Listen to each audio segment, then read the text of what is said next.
I hope to get back at you. The most powerful creature, hero in the game is Jar Jar Binks.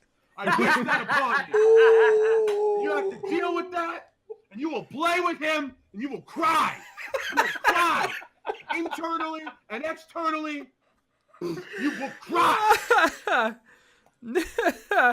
Oh man. So I got You have an issue, here's a tissue. Okay?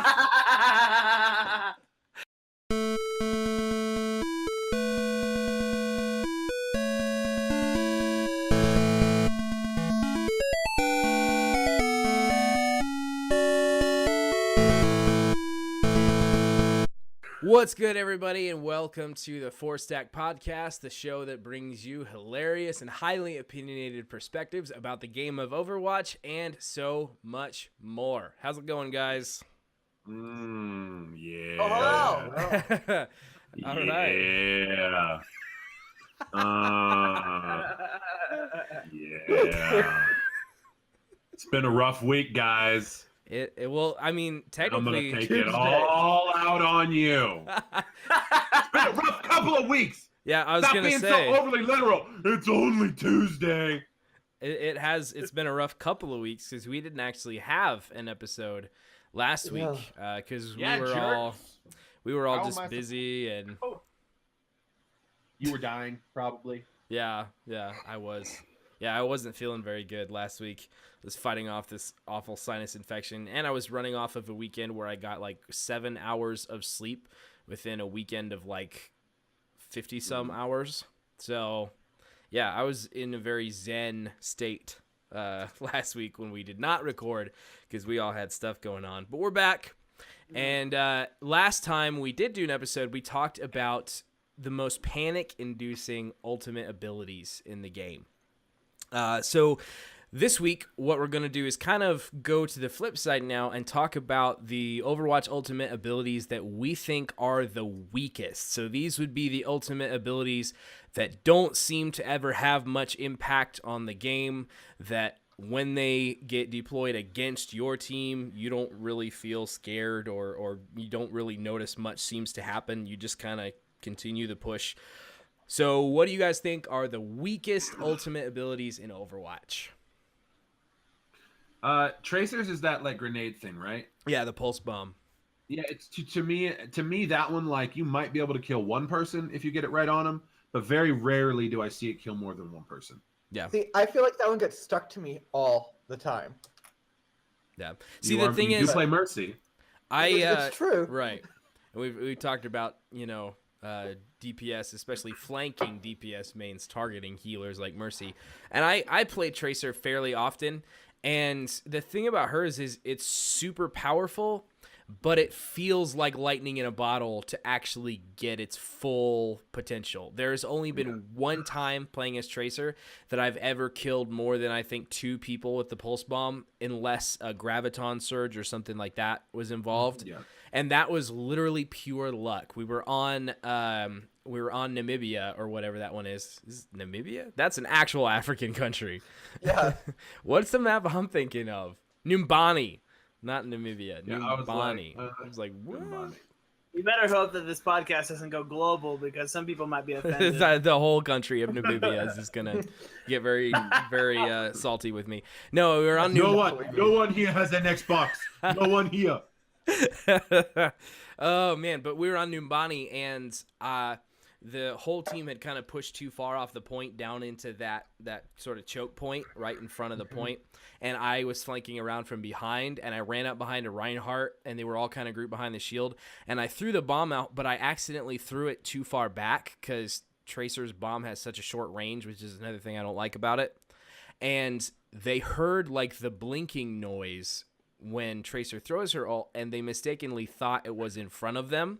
And so they all backed up right onto it, and I got a triple kill. Yeah. And my whole team was messaging me saying, "Oh my gosh, you're the best Tracer ever." And I was like, thanks. Yeah. Totally did that on purpose. So yeah, I don't think her ult can be really powerful, but it's extremely hard to get that kind of value out of. feels more like luck, at least for me most of the time, than it does. You know, normally I just choose one person or try to get a couple people. So yeah, I see where you're coming from there for sure. So Andy or Jacob. So hold on. What? My mind just completely went blank. You said what? What was the question exactly about weakest ults? Weakest ults. Okay. Yeah. Okay. I've talked about this a lot in the last few podcasts, so this one I will legit be brief. It's Pharah's. It's weak because unless you're solo ulting on a dude in a doorway, like 5 feet away, it's stupid. Like literally, I feel like it used to be more powerful actually, but now anytime when you're just at like a normal height, which is, you know, not that high or whatever, and you get the drop on a few dudes, you might kill, like if there's 3 people, you might actually kill 1 before you get shot out of the sky, which that's a whole other podcast that I think already happened about how weak she is, but right. Yeah, we did talk about that some. So we did talk a little bit in the last one about how Junkrat, because he's sort of OP right now, is kind of stealing Pharah's lunch money because they're very similar characters in the kind of damage that they do. So I would too like to see Pharah get justice a little bit and get back in the meta a little bit more. Andy, what do you think? I was gonna say that Widowmaker's, what is it, Infrasight? Is that her? Yeah. Ultimate? Yeah. You know, it's handy when you're on the team, but game changing, not really. Especially since Hanzo has basically the same thing with his, what are they, sonar arrows? Yeah, with the sonar arrow. And he can get those on a regular basis. So, yeah, for me, it's Widowmaker's Infrasight. okay, Yeah. this isn't. Yeah, you know what? Oh, sorry, no, keep going. Oh no, I was just gonna say, what is Anna's ult? I can't remember. Nano boost. Her ult's nano boost. What's that? That's where If she you have can. to ask.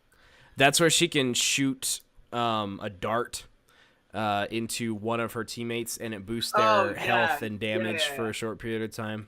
I remember now. Yeah, that's nano boost. It's kind of a lame ult, but I mean, I guess it's kind of signature to the character and her play style. It's great when you combo it with the right things. Yeah, it's great when you combo it with the right things.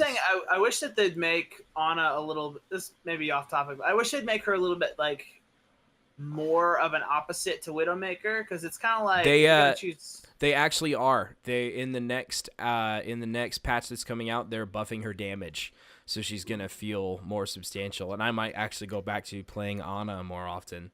So yeah, they are gonna do that, and I'm excited. I'll have to do that then. Back in October when I was like gunning for Reaper's new skin, I ended up actually unlocking her Halloween skin, the Corsair the Ghoul last year's, yeah. And it's like super cool. Yeah, the Ghoul is legit. Yeah, but anyway, sorry, that was off topic. Tim, your turn. No, I brought up Tracer. Oh yeah, that's right. Yeah. So I want to go back to Widowmaker. Yeah, but Joe, did I was headed back to Widowmaker too. I haven't said mine yet, but okay. I'll agree. Widowmaker's ult doesn't feel super game changing, but I also wouldn't put it near the bottom of the list, at least in my opinion. No. You know, it's a solid ult. It's not, you know, anything that I notice when a Widow's on the other team or that I'm especially scared of, but it's not the worst. I don't. The thing is, I guess part of it for me is with Widowmaker, I don't know how you would tweak her ult or make it different. Yeah, I know exactly how to tweak it. All right, what do you got? What do you got, Tim? Everyone's gonna hate it because it would be so OP. Farsight from Perfect Dark on Nintendo 64. When you could shoot through the walls. Yeah, that was. So if she could shoot through the walls just for like a 10-second duration. Yep. Over. Meta. They would definitely across the map, spawn point, murder ball. Done. I would hate her more than Junkrat. Yeah, that would do for her what the patch for Junkrat did for him. Or I think they could boost or like maybe alter her little spider grenade or spider bomb.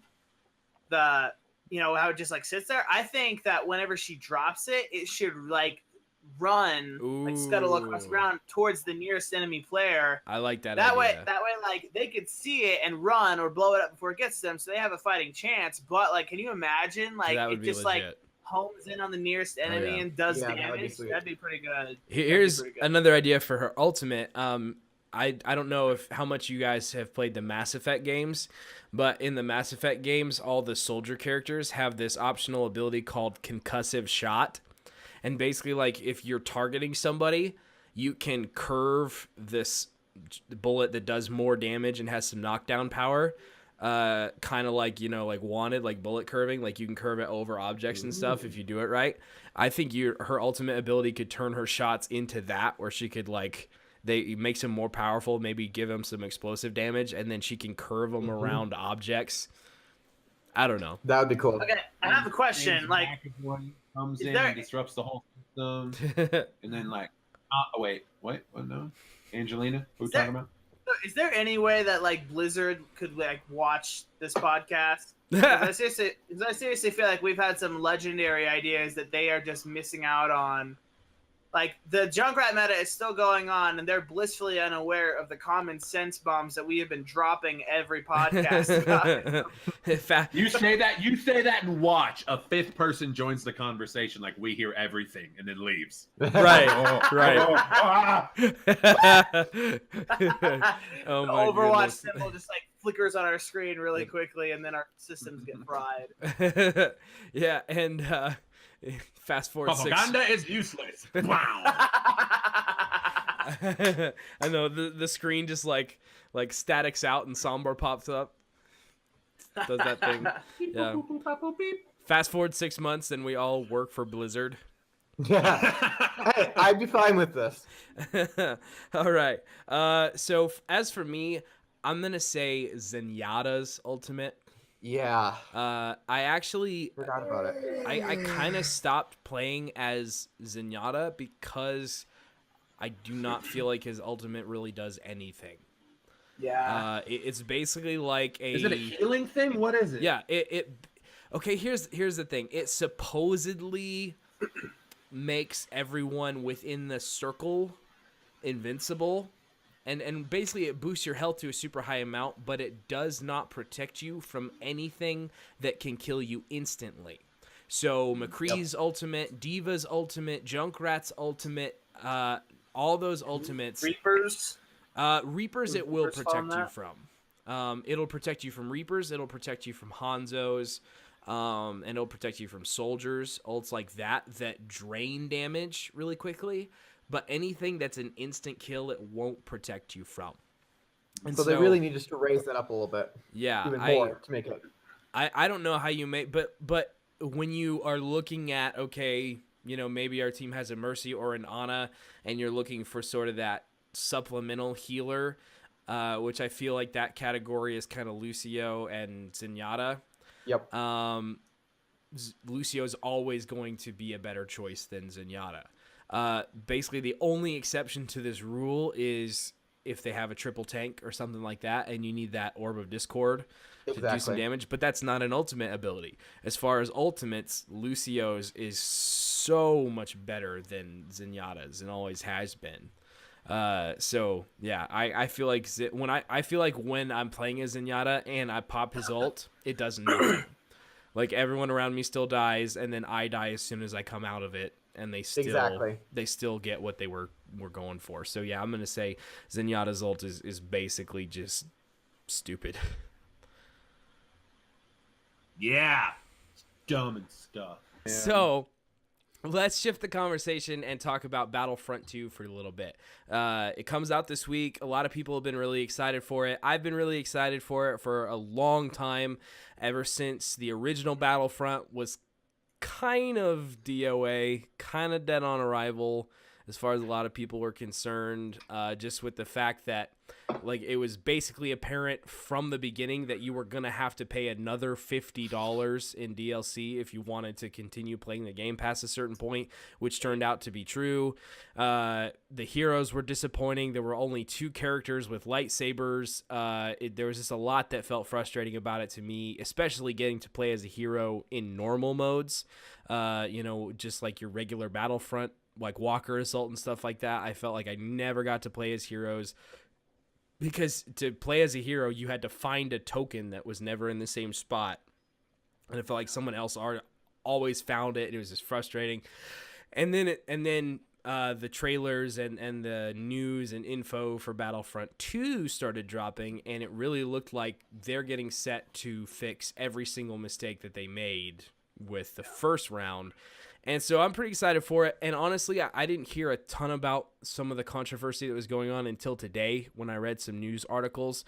So I'll kind of sum it up, and Jay or anyone else, if I miss something, or you can you throw it in there. But basically, it looks like EA was kind of doing their EA thing again, and basically making it so that either you pay real world money to unlock heroes at the beginning, heroes that everyone's going to want, like Darth Vader and Luke Skywalker, or you basically have to grind for someone on Reddit. I think actually tallied it up. You'd have to basically grind and play for at least 40 hours before unlocking Darth and Luke as playable characters. And people were really not happy about that because it basically seemed like pay to play, and it just seemed like EA was trying to fleece everybody. And people were, in fact, the post about it became, I read, the most downvoted post on Reddit ever. And since then, EA has actually come out and they've changed it now. They reduced the amount of credits or whatever, like the currency you can earn in game. They changed the amount to unlock them. They reduced it by 75%, which I think has pretty much remedied that particular issue. But it seems like from what I'm seeing that it's already like that was too little too late for some people. Like some people are just like, nope, I'm done with this. I'm done with EA. Like, give me a refund. I don't want the game anymore. Stuff like that. So what do you guys think about all this? They're like, I just want to wait for 2 years and then buy it for $6 on gold, like Tim did. Okay, so I need to chime in on this. This morning, I woke up, like I had the chance to sleep in a little bit. So I woke up and like my phone was already blowing up with messages from this guy that I went to college with. I won't say his name in case he watches the podcast, but I gotta just say, like, he likes Battlefront, but not for the same reasons I do.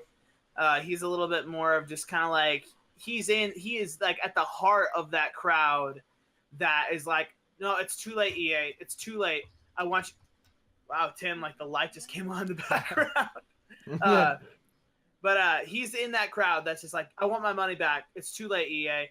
But he's telling me this, and I didn't even ask. Like, I literally didn't even start a conversation. He started it, just saying like, okay, actually, like I said, I won't get too in detail about it. I want to respect his privacy, but I just want to read some of the highlight like bullet points that he was saying to me. Okay, and I was like, okay. He says he sent me the link to the Reddit post because I think he just thought that I'd be interested in that. And then he says screw EA, and I was like, okay. And then I just said, you just have to unlock him. It'll take like a couple days to a week, depending on how much time you have to play. And then this was before that they did the EA came out and said we reduced the time and all that. He says, I refuse to buy the game, nor will I support EA on any more games unless they stop the scummy grind walls. And I just said, LOL, I pre-ordered it and I'm excited. And he just goes on to bash them, and it goes on for paragraphs of him. And then I just bottom line, he says, this is what I said. I said, okay.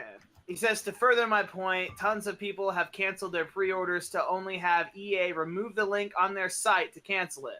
You now have to go through customer service on the phone or live chat in order to cancel your pre-order. Still not crappy business malpractice. And he sends another Reddit link, and I said, So not really, because I think people are being gigantic babies about it. EA has already fixed the issues of heroes like Vader being too expensive, showing that they really do care about players' experience, at least to some degree. I saved up money to pre-order this game, and I'm beyond excited to play it. I played the beta, and I see nothing but potential. He says, ... except they said they took into account player data and adjusted the cost for heroes accordingly, and they're still ridiculous. And EA doesn't care about their players, they care about what makes money. Microtransactions have absolutely no place in a full-price game that belongs to free-to-play games only. The double dipping for cash by EA is what people are pissed off about. Yada, yada. Anyway, sorry. It goes on and on and on like that. But my argument, I was kind of mentioning this to Andy and Tim, is just, yes, Tim. I'd say this is the aftermath. No, I'm getting ready to rant. You keep Okay. going. Okay. Oh, I'm excited. Okay, I'll finish it up real quick. I was chatting with Andy and Tim before Joe hopped on, just about like games like, okay, in my opinion, I see it kind of the same way as Overwatch. Overwatch, you have the option to buy loot crates. Right. Okay, for a certain amount of money in increments. The more loot crates you want, the more money you have to pay. Now, that granted, that is not near as extreme as what Battlefront has, but at the same time, it kind of is. Like, for instance, if you maybe this isn't on the same level as playing a hero character, as opposed to like getting a skin in Overwatch that you really wanted, but like there are people who like Joe, you're an example of this. When the Halloween skins came out and you saw McCree's, you really wanted it. Oh heck yeah! So Joe paid money for loot boxes. Give me Van Helsing or give me death. So, but he got it, and that was his choice. Nobody forced him to do it, and he did actually get the McCree skin. So you got to admit, like, was it worth it? Yeah, it was. So my position on this is like, I don't care if there's still the option, and I said option, not something you're forced to do to play the games, an option to buy credits to speed up your process, because I am looking forward to enjoying this game for years. Like, I've been waiting for this kind of game to come out for Star Wars on this console in this day and age. It's, as HD as you can get. I played the beta, and even that limited experience was so much better than the first one. Mm-hmm. And like I said, and they've given us enough hints of what they're gonna do in the future that I'm gonna be interested. And like I said, one of the biggest flaws with the first one they have fixed, and that is that all DLC is going to be free. Okay, So you're not gonna have to spend at least $20 to buy a little DLC map with 2 new lane heroes. They've already leaked that the next one is Finn and Captain Phasma, which But like after that, they've heavily hinted that Obi-Wan and General Grievous are coming, which is so exciting. Like they've actually they found DLC like files that show Grievous, like game files of him. So I'm just saying, like, what they didn't do and were limited by in the first one, they have hinted heavily they are gonna fix it and do it right. So in my mind, I'm saying, look, we don't have to buy DLC. That's great. If you want to buy credits, okay, every game has that. Every single Battlefield game has had that. Call of Duty has had that. It's not something new, okay? If you want to choose something like, it's like, pick your battles, but seriously, like, this is old news. This has been around for years and years and years. It's how the game companies make money after the initial release. Well, and I'll just mention this real quick, and then we'll unleash Tim. One of the articles I read this morning mentioned that basically this Battlefront game is 3 games in one. It's the single-player campaign, which they put a lot of work into after the criticism from the first one not having a campaign mode. They got, like, big-time actors to do voice acting and motion capture. I mean, it looks legit. It looks like a AAA campaign. And then I read that, like, they had, like, 3 separate studios of EA make each 3 parts of the game independently. The single-player campaign, the space battles were all handled by one studio. The one of EA's studios was devoted just to the space battles, and then one was devoted just to multiplayer. So and the fact that they're going forward with all free DLC too, which is huge. This game costs an exorbitant amount of money to make. And yet they haven't raised the price to purchase the initial game. So I can't necessarily fault them for trying to recoup some of their costs somewhere. Yeah. At least that's just kind of my initial feeling about it. But anyway, I just want to interject that there. Yeah. Tim? Yeah, one last thing. Just capping that off and capping my thought off. It's just like, you don't have to pay that money. Right. And besides, it won't take you long at all if you just put average hours in. Like, you're a guy who works a day job, you get home, you have an hour or two to play. Just put that time in, play hard. You're going to be on the ground level with everybody else. So it's just just play the game, have fun, appreciate that we have a Call of Duty Battlefield style Star Wars game in our lifetime that looks as good as this one does, that promises and also hints at the fact that it's going to give us a lot of what gamers that love Star Wars want. So that's my thought. Enjoy the game, play it. I'm sorry, Tim, bless us. Took my glasses off so you can look in my eyes when I say this. Shut your stupid faces. Not you guys. All of you complaining. One, it's a video game made for your entertainment. It's not chemotherapy. It's not sustenance that you need to survive. It's not antibiotics because you cut your hand like a dummy on a bag of Doritos. You weakling with your gamer fuel and you're not wearing deodorant. Shut up, okay? It's a video game. All right, you guys keep saying, we're going to protest. We're going to protest. You know what my grandpa protested? Hitler! Hitler! Then he went over there and he fought a war. But no, you're not getting free DLC and you have to spend 40 hours when you were already going to play it for 80. Oh my gosh! What is wrong with you? Shut up, okay? You're the same people who complain when the free ketchup at McDonald's is out. There's free friggin' ketchup, okay? You know what I hope? A curse on all of you. I hope to get back at you. The most powerful creature, hero in the game is Jar Jar Binks. I wish that upon you. You have to deal with that, and you will play with him, and you will cry. You will cry internally and externally. You will cry. Oh man. So I got. You have an issue? Here's a tissue. Okay. And I'm 6'4" and I weigh 340 pounds, and I'm going through a lot, so I will wreck you. Come find me. Believe that, folks. Believe that. 303. Come find me. So, to the topic of microtransactions and grind walls, really quick. I think I have this to say. Personally, I don't like it and I think most games are smart enough not to do this, but I don't like it when games basically place content behind paywalls that would give you an edge, basically, like better weapons or better characters. When they restrict that kind of stuff behind real world money when I already paid for the game, chances are I'm just not going to get into that game. Here's where I don't mind microtransactions.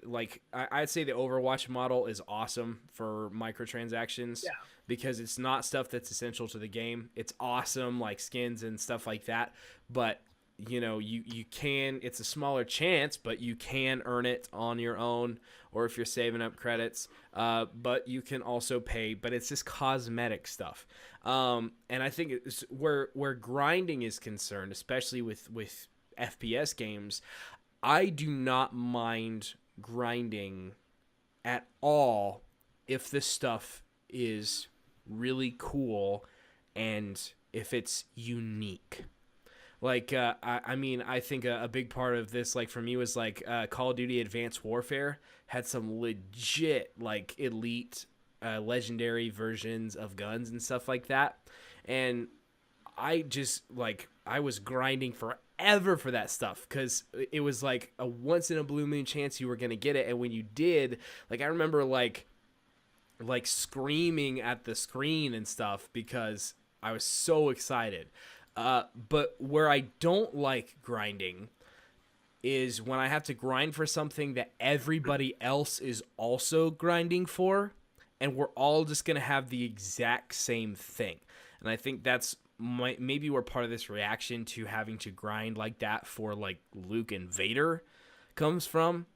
You know, because if I see like a rare skin in Overwatch, like from a limited run event, or if I see a really rare gun in another game, I'm going to say, oh, okay, wow, that person like decided that, like golden guns in Overwatch. That's what I'm thinking of.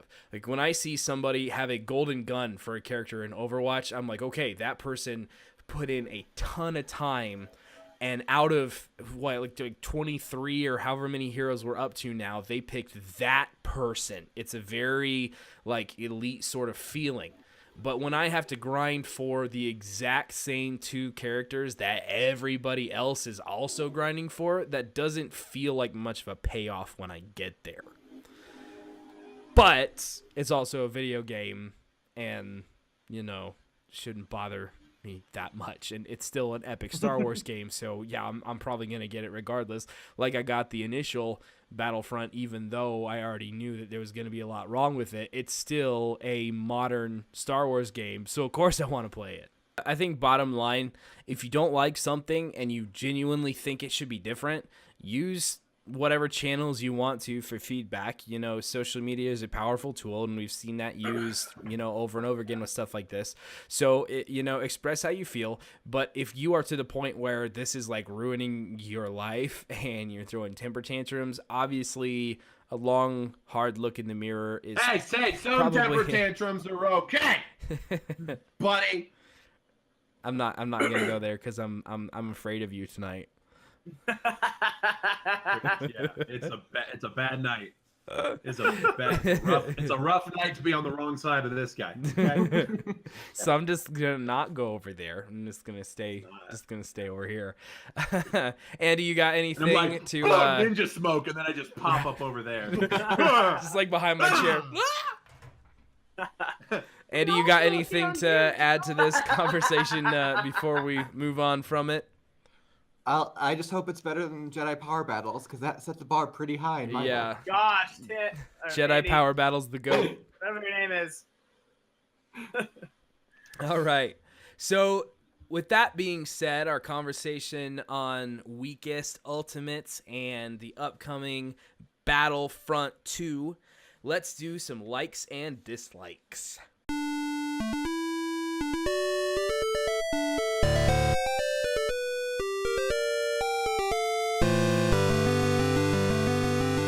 So first up, we have Overwatch likes. What are you liking about Overwatch lately? Okay, so when I haven't been playing competitive with you guys, I like playing as... Okay, great. Now I can think of it as the coffee lady. She's actually rather fun. Symmetra. That's it. No, I just like ruining people's days with turrets. It's been kind of fun. It's a trolly feeling, that's for sure. Yeah. So, no, she's been a blast to just, like I said, ruin people's days and just surprise when they come around the corner. As annoying it is for me as Mercy when I come around the corner and I'm instantly dead. So, all's fair. Right. So Andy's is Symmetra. What else we got? I'm sorry, I was responding to a fake profile from a Latvian woman on Facebook, who recently moved to Wisconsin, but is willing to relocate when she finds a man. So Seems he legit. pursued me. It seems totally legit. Totally legit. Yeah, we're doing You met her Overwatch. friend, the Nigerian prince? Okay. Oh wow. No, I have not made his acquaintance. I had somebody that was a fake Robert Downey Jr. Facebook account come and start talking to me, and like I've never been this close to being legitly scammed because it's like Robert Downey Jr. wants to talk to me. I'll bet you it was a drunk, lonely RDJ. Like no one ever believes it's me. I really liked his fishing pose. Look at his face! Look at his face! Ah! he I said wanted he it to liked be. him. He wanted it to be real so bad. If you don't like it, unsubscribe, Tim. like Robert, if that's true, you talk to me again. I'll talk to you. Reach out to me. Come back. Somewhere out there. Oh my god. Don't you ruin that movie. All right. I'll go next. My Overwatch like this week, I think is gonna have to be the edgelord himself, Reaper. I don't play him as much as some of the other DPS characters, but there is at least 60 to 70% of the control point maps I will play Reaper just because he's so good. He's so strong. He's so good at holding objectives, at clearing objectives, of busting up tanks. I feel like he's really strong in the meta right now if you pick him on the right map. I've had some matches as Reaper lately that have just felt great. So that's my like for this week is Reaper. This might sound strange at first, but I think mine is gonna have to be Lucio. Mm. Not because I've been playing as Lucio, but because a few days ago I was playing, and I was actually playing competitive, and I was Reaper. But what happened is, for some reason, our Lucio started just following me or like staying close, and he would use his ult at the right times, and his speed boost, like when you're around him, since he kept that on me a lot, like I was moving like twice as fast, which was like 10 times more deadly. So like, I don't know. I don't know if that's how you're supposed to use him. It might have been just because I was the only, in my defense, that sound incredibly prideful, but I was one of the only ones who's actually doing work. We didn't have a great team at all. It was one of my placement matches, which I know what my dislike is. Yeah, it was legit because like being able to use Reaper, but like double the speed was terrifying. Yeah. There was about a season and a half of competitive. I think it was 2 and into season 3 where I mained Lucio because he was so strong. And I mean, he's never not been an extremely solid pick. Yeah. So who's still got a like to go? Timothy. I haven't played a ton of Overwatch this week. Andy, do you have a like? He I shared went his. with His the was coffee lady. Symmetra. Y'all know I'm a little bit distracted in that. Nah, yeah, you're good. You're good. Let's I move have my on. list from last Thanks week. going on. So, I like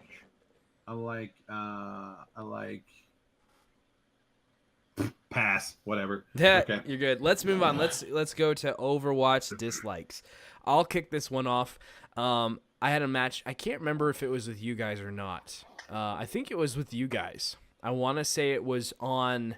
Well, geez, Joe, we won't play with you again if that's what you're really trying to tell us. No, it was on Oasis, and we played the first round. We came out super strong. We were basically rolling the other team, and then something happened. I don't know what it was, and we just lost the next 2 matches back to back and lost the match. My dislike, that was us. my dislike is that heartbreaking feeling when you're in competitive, you come out strong, you think you got it in the bag, and then the other team finds a way to pull the rug out from under you, and you've basically put in 3 rounds of hard work, or even 4 rounds of hard work, only to lose it all because the other team came back and won. That's my dislike. It's like when you're doing so good in life and you think you're getting somewhere and you're making the right moves, and then life just takes a giant steaming on you. Oh, levels. I'm just kidding. Not really. Yeah, no, dude. Yeah, that was crazy. I remember that. Something. Yeah. It was like we were just. I don't know what happened. Killing. I'm trying to Like, remember. Were they trolling It us? just all Were they fell trolling apart. us? Yeah. Were they trolling us? I don't know if I feel like they changed up something in their composition, but I can't remember what it was. But whatever it was, That's it the worked for issue. them, and we just went down. Yeah. That crazy, just like that snap that can happen where you're not sure what Yeah. at what moment. It's Is just it like something the- you mess up? Did the stars align for them? Right. It's like the Like, Overwatch gods yeah. are no longer smiling on you. Yeah. It's probably because they are watching this podcast and they're like, "Oh yeah, you think you funny? You gonna learn today. You gonna learn today." Splat out! I think my Overwatch dislike is really simple. I learned a lesson at the very beginning of this competitive season. Well, 2 lessons. Is just that if a team is comprised uncompetitive of what was it? It was a Junkrat, a Widowmaker, and who was it? There was one other character that was just completely useless, and a Doomfist. You should not be on that team unless they have unless their frame is like gold and full of stars. Don't get on that team.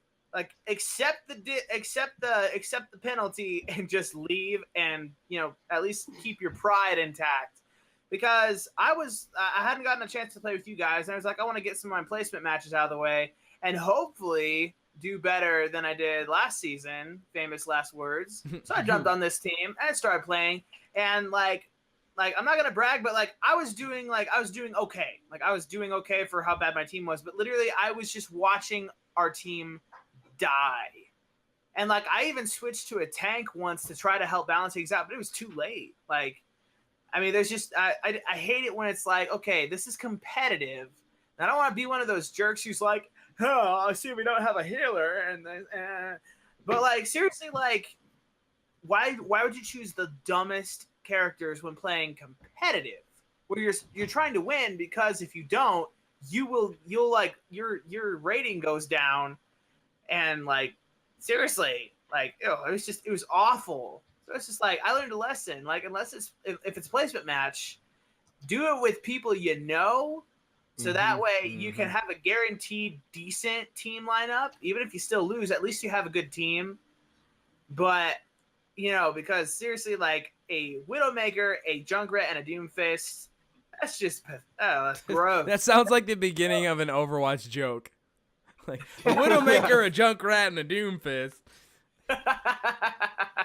That's a bad joke, is what that is. All right, what other Overwatch dislikes we got? Well, mine kind of actually, no, you go, Andy. You go.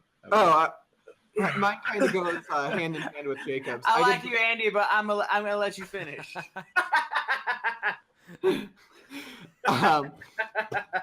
Mine goes hand in hand with Jacob's.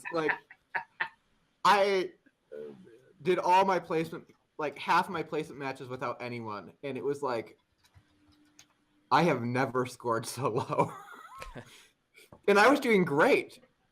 But it was just ridiculous. No, it just awful team comps, people leaving. I think I had 3 or 4 matches where we had someone from our team leave, or someone from the other team left, or then someone from our team left. It was ridiculous. Leavers are always frustrating. Yeah. So yeah, you could say placement matches or people leaving, because it really ticked me off. Both of those are big dislikes. Oh yes. Okay, Joe, do you remember this? We were playing a match, and I know it's beating a dead horse, but we literally did an entire, and I'm not talking about Junkrat, but I know we did an entire podcast on how we basically hate Junkrat, and then I had an epic May rant. But do you remember we were playing on, it's the Latin themed level. Oh, Dorado. Dorado. Yes, and we I do remember this match. And the payload was coming around the corner. And I don't know, do. Were you playing as Zarya and you would just hit the Graviton bomb? Yes, that was what happened. And I might have been Bastion, and I was barreling down, and right as we were about to murder the entire team, our May put up an ice wall. Yeah, that was ridiculous. I killed 2 ults. I think I might have actually reported that May for bad teamwork. Because gosh, dude, it was so irritating. I was so mad. I mean, I remember that perfectly, because my anger is still white hot about that. I was playing as Zarya. We were thumping the enemy team, and I get ready to throw my Graviton Surge, my ult in there. I got 4 or 5 of the other team trapped in it. We're about to just annihilate them, and then our May walls us off and prevents us from doing anything. And she left the wall up for the the full duration. And as May, you can take the wall down early if you hit the button again. So I'm convinced she was trolling us, and I'm still not over it. I was so angry because I think we lost that match because of that. I can't remember if we did or not, but I don't remember. but man, it was frustrating. Man. Yeah, that was horrible. Thanks for the reminder of that awful situation. Ugh. Just drinking Pepto-Bismol before bed. Just fighting that ulcer. Fighting that ulcer. I'm fine. Oh,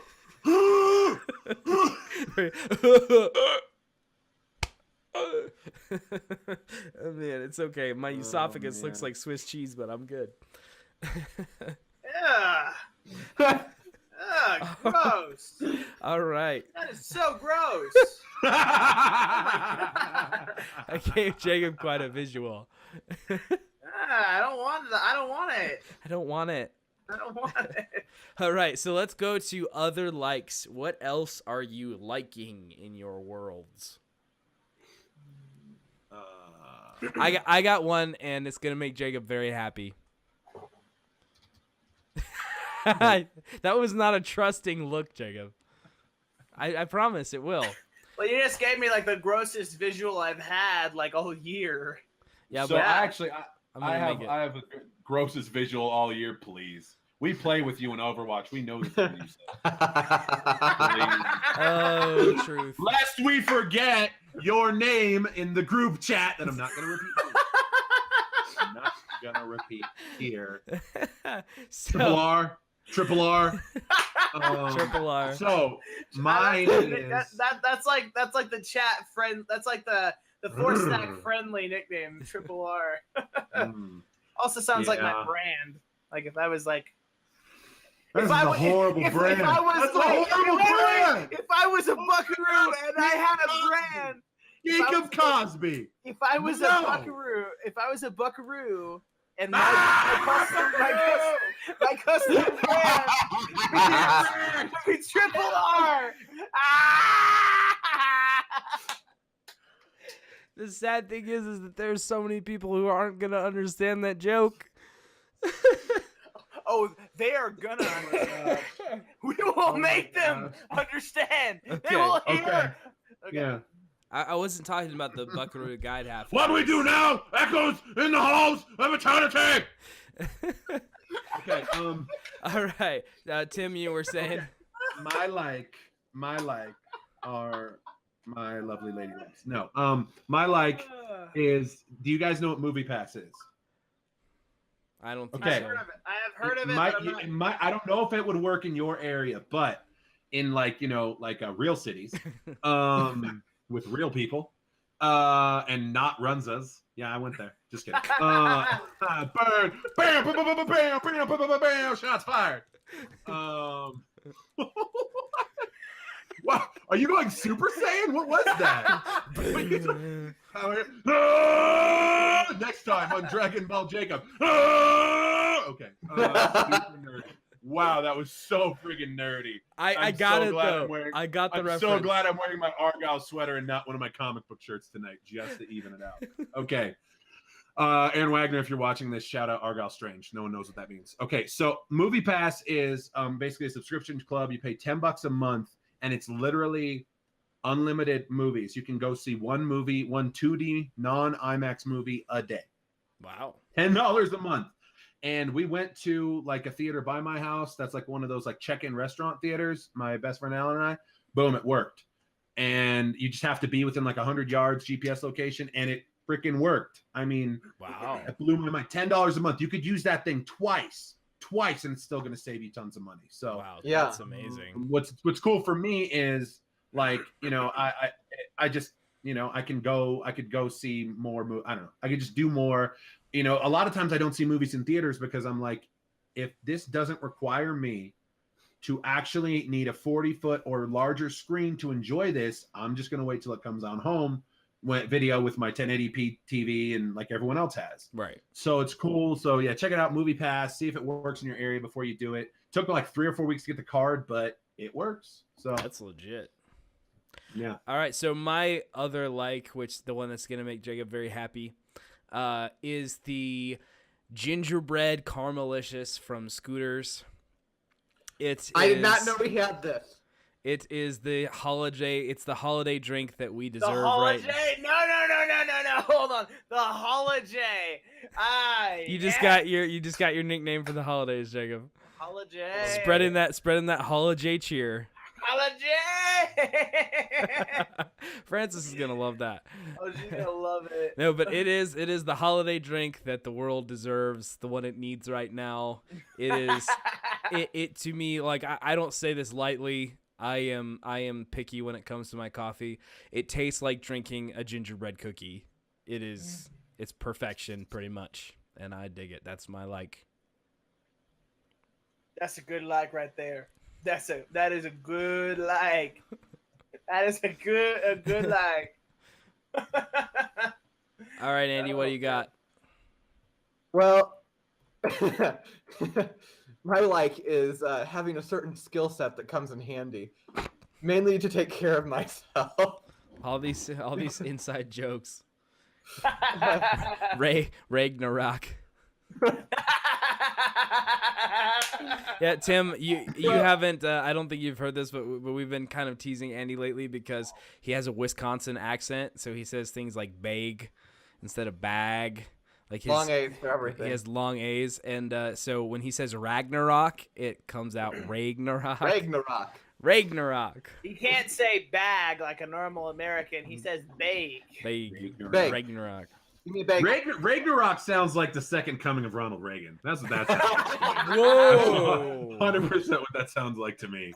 All right, you dang millennials, I'm back from the dead. Oh man! Trickle down Reagan smashonomics. That is some highbrow political humor. Okay? That was highbrow. That modernly relevant political humor. And you know what? It was good. The 4Stack sophistication level just went like. Yeah. Yep. Politicians are gonna start watching our podcast. Hello, Washington. Hello. Well, I already know a few of them. Bring our boys home. This is President Miller. You're all fired. Bring our boys home. Hey, okay, if I do recall on the first podcast, I did become the newly elected president of the world. You That did. happen. You did. Yeah. All right. Anyways. Jacob, did you give your like yet? I did not. You know what? Okay. I gotta be completely honest. Like, so far, November has been like, it's kind of been a weird month. Like, I had like a lot of car stuff just happen like in a weekend, and I found out some other stuff. It's just like, it was kind of a downer, but like, honestly, I've been looking forward to November for several months now because of like Thanksgiving, chance to see family, chance to just have some extra hangouts with friends. You don't see a lot or don't get to spend a whole lot of time with, and Battlefront 2 dropping, Thor coming out in theaters, which was awesome. I loved it. Just like a whole bunch of stuff. But honestly, my highlight, we had I'm trying to remember. Oh, yeah. I'm trying to remember. I feel terrible. I can't remember. Our church just had a big Feast of Thanks event where we basically eat Thanksgiving as a church together. Friday. It's awesome, and really enjoyed it. I mean, obviously, like, eating my weight in Thanksgiving food is just like, I mean, how can you not be thankful for that? But we had a speaker, and it was just, I'm trying to remember the exact theme of his message. I remember, like, the point of it, but I can't remember he had, like, a little, like a catchphrase for it. But it was like being thankful, like, through all things so that you can be thankful in all things or something like that. Like, was that kind of what it was? I think it was being thankful in all things so you can be thankful for all things. Yeah, something like that, but it's basically just like understanding that like you're never going to have a perfect week, like, or a perfect month or whatever, where finally things just go right. Like we are people tainted by sin, living in a world tainted by sin, who need Jesus very badly. And when we stray from that, and when and when life happens, sometimes the hardest thing to do is to remember that. But like, I got kind of convicted because like half of that stuff like that just like got unloaded on me that I wasn't expecting, or all that it happened like on that weekend, and then hearing that message, just being like, I felt very convicted because just like compared to so many people, I have so much more than they do, even on the days when I feel like I don't even have enough to get a meal, or like when I've just managed to pay all my bills and all that, which I don't have near as many as some people. So right there is something to be thankful for. But even after that, when I just feel like I can't breathe because it feels like it's too much, I have so much to be thankful for. And I need to remember that. But I also need to encourage other people, just remember like stuff is gonna happen. Prepare for that. But like, remind yourself of what you really have to be thankful for. Look into God's word, look at the resurrection, look at what you really have to be thankful for.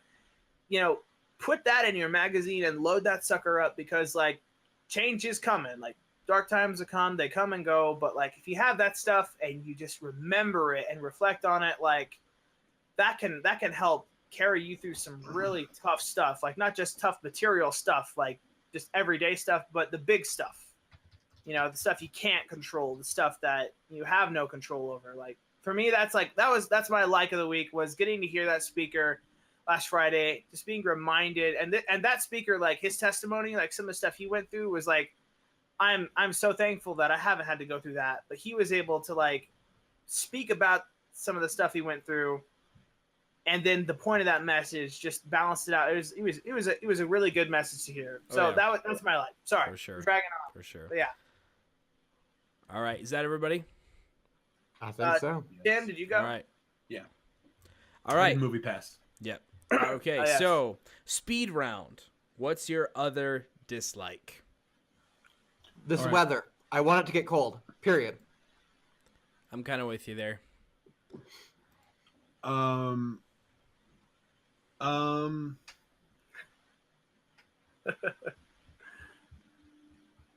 I got one. I can go real quick. Mine is dust. I hate dust. You can see, I mean, you guys who are familiar with my setup know I'm rocking a new setup. If you follow me on Instagram, Grizzly Patterson, stuff like that, I'm actually going to go through and in my story do like a tour of my new space just so you guys can see it. I put a lot of work into it over the past couple weeks, like a lot of work. And some of the stuff hadn't been rearranged in a while, and it's just shockingly disgusting the amount of dust that can build up without you even noticing. And then you're cleaning it, and you're just like, "Whoa!" I live in this filth. Could you do a little less secret hidden metaphors for life, please? Whoa.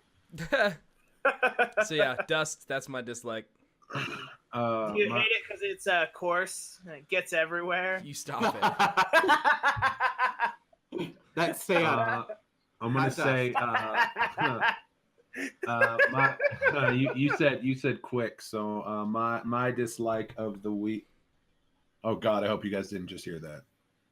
Okay, good. No, sorry. No, I had my email open and it was crazy loud in my ear, but hopefully you guys didn't hear that. Okay. My dislike is something that happened a really long time ago. So it was when I got my work computer. I went and looked up backgrounds to change it to. And for those of you who don't know, I was born in Portugal. I'm not Portuguese. It's another story for another day. I wasn't kidnapped. Anyways, whatever. But we left when I was 2. I have no memory, no language, anything. I found a background for my work computer that's Portugal, and it's beautiful. But what I didn't know is that it also changed the notification noises. So I had my computer and I had my volume all the way up, and then a program loaded, and all you hear is and a friggin' seagull just starts going. And everyone's like, what the crap was that? I'm like, new guy, what are you doing? I'm like, That's great. That's great. Wow. All right. So at this point, bro. Oh, sorry, I didn't realize you had gone. His dislike is when his big brother cuts him off. the silent rage. No, okay. Mine's actually kind of simple. I don't know if you guys. I mean, I know at least 2 of you don't have to struggle with this, Tim. I don't know exactly what it's like in your neighborhood over there, but in my neighborhood around the apartment building that I live in, usually the only people that park here are tenants. But I live right next to a bar and grill, which smells fantastic. Like sometimes on Sundays when I get home from church and the smell of whatever they're grilling up for lunch comes, lead me not into temptation. But some nights, usually on the weekend, if I come back from work or whatever or anything, and I come back in the evening, every parking space within 2 blocks of my apartment is taken by people that are like either at the movie theater, which I also live very close to, or at the bar, which I live very close to. And so like I have to walk like 2 blocks, and oh my gosh, let me tell you what, guys, first world Jacob comes out and gets so triggered when he sees like a car in his spot. He doesn't live here. It's like, come on now, come on. Like I will open up a can of justice on you. Like, come on! Justice reigns from above. Oh, underpowered.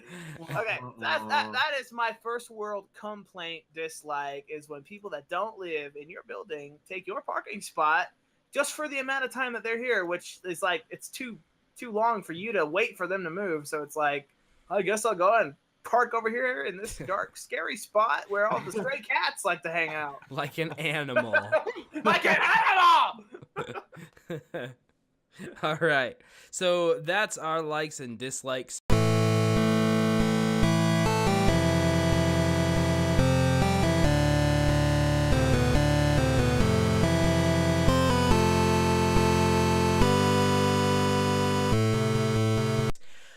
Normally at this point, we would do our normal end of round voting where we each throw up a card, we vote yes or no. But this week, we're going to do something a little different. Whoa. I don't like change. Okay. I'm going to have to leave right now. So, this week, we are doing something a little different. We actually have a universal card.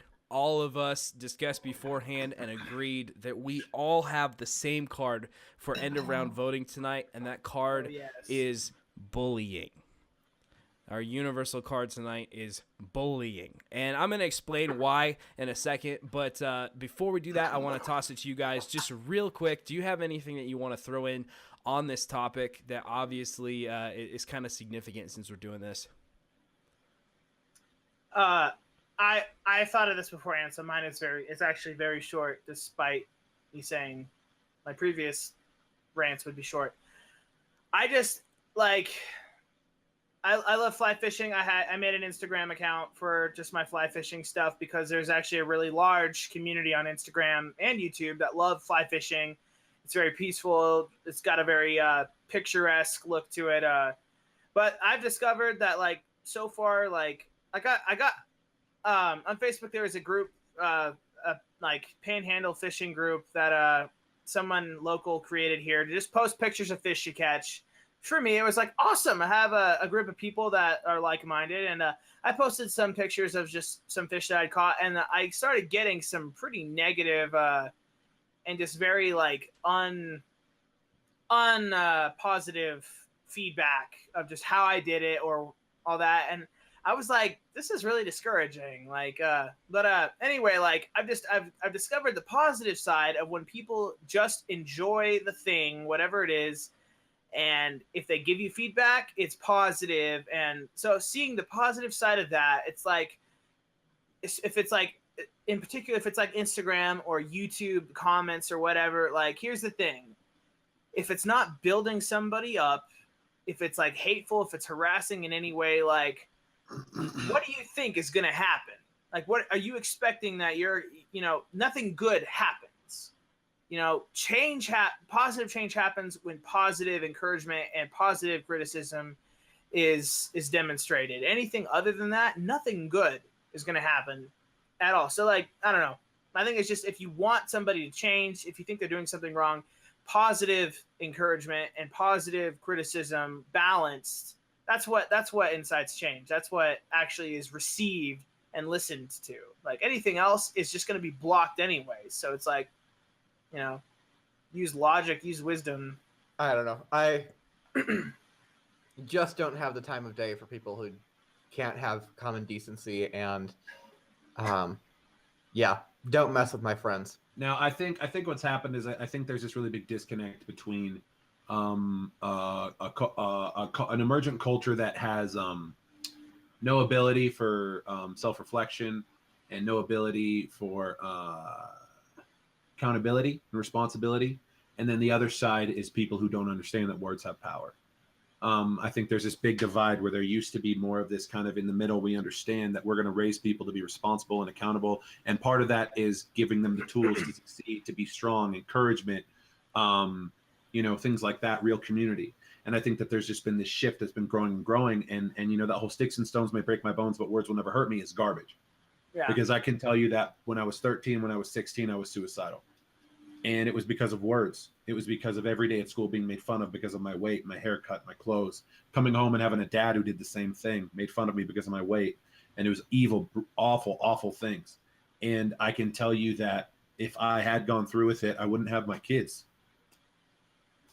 I wouldn't have my family. I wouldn't have my friends. And I wouldn't be here. And I wouldn't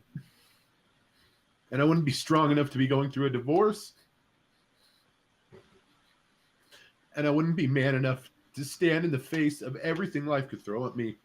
But I almost didn't make it. I almost threw in the towel. So that kind of bullying has no place in society. You can call me a baby, you can call me whatever you want, but at the end of the day, we all have worth and we all have value and we all have a purpose to be here. And if you're not here to try to make things better, why are you here? Why are you doing this? Because we get so many spins around this sun and then we're gone. That's how I feel about that. Amen. There it is. So, and the thing that I think one of the attributes of bullies that I like the least is that they're not content to have their own space and just stay there and spout the nasty stuff that they do, even though they say that that's the case. They say, well, if you don't like it, don't listen, et cetera, et cetera. But sort of a hallmark of bullies is that they invade your space. They invade your life. They invade your headspace. Wherever you feel comfortable, wherever you feel safe, they try to invade those spaces and say, no, this is mine now. You're just going to have to deal with it. And then when you get upset about that, they bully you even more. And that just, there's always been this part of me that just gets into white hot anger when I see stuff like that happen. The first fist fight that I ever got into was because a bully would not leave my younger brothers alone at the pool. And it had nothing to do with me. It was because there was somebody, that didn't, there was somebody that couldn't stick up for themselves getting relentlessly picked on, and that just activated this like Hulk inside me that came out, and I still get that way when I see that happen. I hate it. I hate bullies. I hate what they do. I hate how they do it. And the reason that we're talking about this is because of a particularly toxic Facebook page. This particular Facebook page used one of my latest YouTube videos that I made of my brother. Some of you have seen those, the mini documentaries I make about our other brother, Elijah, the cowboy. There was a Facebook page that posted that video specifically to instigate harassment of my brother. It was basically, the page was called Buckaroo Guide. They existed to, sort of in their own words, like roast and just use that sort of antagonistic humor to quote unquote poke fun at all the different kinds of cowboys. But it was very clear once I saw this page that that's not what was happening. It wasn't all in good fun. It wasn't roast humor. It was harassment. It was super toxic. A bunch of people jumped in the comments and just started tearing my brother apart. People started to talk about how much they'd like to physically hurt my brother, and they started to defame his character and target his reputation. And I instantly got mad, and I tried to handle things respectfully. I commented on the thread, and when that didn't work, I messaged the site a personal message saying that I didn't appreciate them using my content to incite bullying of my brother, and I requested that they remove the video if they had any respect or consideration for me. They didn't. They were, and it turns out the site was run by one woman. Her name is Brenda. And she's a horribly toxic lady. And trust me, I don't say this to smear people. I say it because that's what was happening. She would never talk to me in person. She never responded to anything that I sent to her, respectfully asking for her to stop this.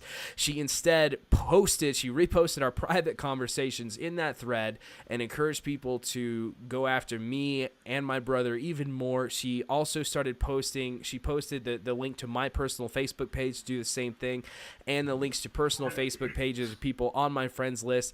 Horribly crude, vulgar, mean, even like racist and incredibly inappropriate stuff. She just was this fountain of toxic stuff, and she claimed that because a bunch of us reported the posts and the page and a bunch of the comments because this woman was just so unbelievably volatile. I have witnessed the dark side of the internet plenty of times and never seen anything like this. And she said, if you report me, all Facebook is going to do is tell you to block me, and nothing's going to happen. She was sure that there was going to be no consequence for what she was saying, bragging about the fact that she had 4,000 followers and could do whatever she wanted, and also deleting the comments of anyone who disagreed with her and tried to defend my brother, and blocking those people from interacting with her page. And deleting my super sick burn. That was really, It was really good. really rude. Really rude and inappropriate, and I don't care because she deserved it. I think Tim scared her. Yeah. So, yeah. And the end of the story is that her page is gone. Bam, bam, bam, bam, bam, bam, bam, bam, bam, bam, 4Stack. What up? So you know what, and the thing is that the four of us and EJ's immediate family and supporters, we can't claim the whole victory for this, because so many people decided to stand up for what's right. So many people decided to take on this horrendously toxic bully, even putting themselves in her crosshairs. And in the end, it did make a difference. And that's what just means so much to me about this whole thing is so many times the narrative doesn't play out like that. So many times the bullies are right and they don't face any consequences, and they just get to invade your space, and you just have to deal with it or leave that space. And this time, that's not what happened. Facebook decided that their page was in violation of the community guidelines. The page was removed. And like I said, it just means so much, because it means that the bullies don't always get to win. And it means that a bunch of people that decide to stand up and say no to bullying can make a difference. And so that's why our end of the round voting, our cards are all bullying. And to that card, we all vote no. We are absolutely against bullying of all shapes and sizes here at 4Stack, and we always will be. And here's where I want to wrap things up. We will come after you if we see it. We're like Batman. I have a certain skill set that comes in handy. So here's the thing. Here's what I want to say. And I'm loud and I'm big. Here's what I want to do to wrap this up. I want to issue a warning. Brenda. Chances are your time on the internet is not done, and you will resurface at some point, either with a duplicate version of the page you ran before or a similar page. Use the internet responsibly. Use social media responsibly, because if it comes to our attention that you are using your platform to harass people and infect the internet with the same toxic stuff that we took you down for the first time, we will come after you again. And you will again feel the justice of people who will not tolerate bullies. So when and if you get back on the internet, think before you post. Justice! Protect your own. Protect them. Know when you need to protect. That was a time we needed to protect, and we succeeded. And that is just like, Sweet justice. Yeah! Gonna get it, amen! He protect, he attack, Amen. but most importantly, he in 4Stack. Okay, Yes. now full circle on the whole justice train. You guys remember that Latvian chick I said was messaging me earlier? Yes. It's Brenda! So we're still going, and basically we get to the part where she asks me what I do for work, and I say I'm an analyst, and she says, "What is that?" And I said, "Anti-money laundering. I investigate fraud and file reports on criminals to the government." And she said, "Oh, really?" And I said, "Specifically, elderly abuse, human trafficking, and romance scams." Boom! Can no longer send messages anymore. Ah! Ah! This person no longer accepting messages. Gotcha. Gotcha. You got. Got him! Justice is just raining. Definitely rain from above. Hard. All right. Hercules. My little baby Hercules. So that's it for another episode of 4Stack. Thank you guys for tuning in. If you're not already a part of the conversation and following us online, check out our Facebook page. You can find our podcast on iTunes and on our YouTube channel. We look forward to seeing you guys next time. See ya. Bow, bow, bow, bow. Look out, Brenda. I see you. I had 2 glass bottles. Don't make me beneath the dark web. Change. Ragnarok. Ragnarok. Rock on you. It's sort of like Ragnarok, but involving more dairy products. And